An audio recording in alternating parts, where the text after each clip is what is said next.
हलकट जवानी झन करते गोरी मन मानी तोर हलकट जवानी ओ पान मारे नदिया कस पानी तोर हलकट जवानी हलकट जवानी हलकट जवानी।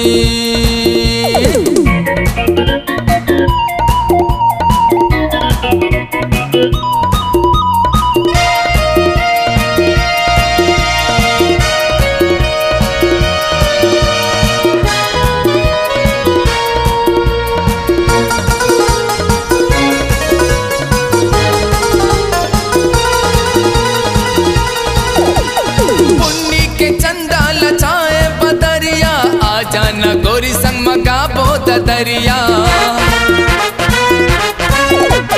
मटक के रेंगे गोरी बीच बजरिया घायल करते तोरी तिरछी नजरिया लगे हावे मोला बात बानी तोरे हलकट जवानी ओ पान मारे नदिया कस पानी तोरे हलकट जवानी।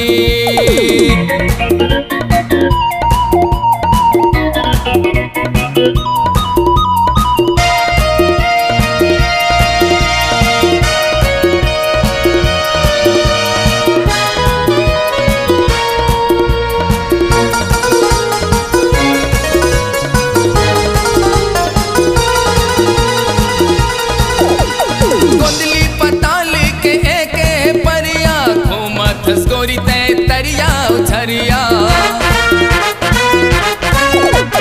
सपना में देखो तोला मैं आदरतिया ओ जर के दसना और टूटा थे खटिया दीवाना ते बनाए रे दीवानी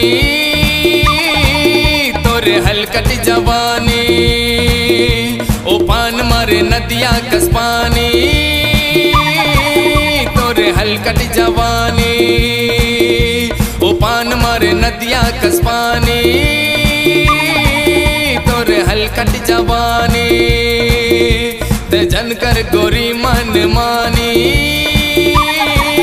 तोरे हलकट जवानी हलकट जवानी हलकट जवानी हलकट जवानी।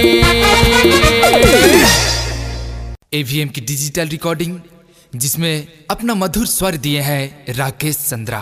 प्रोग्राम के लिए संपर्क करें 8827300321 8085970942। तो आज ही संपर्क करें।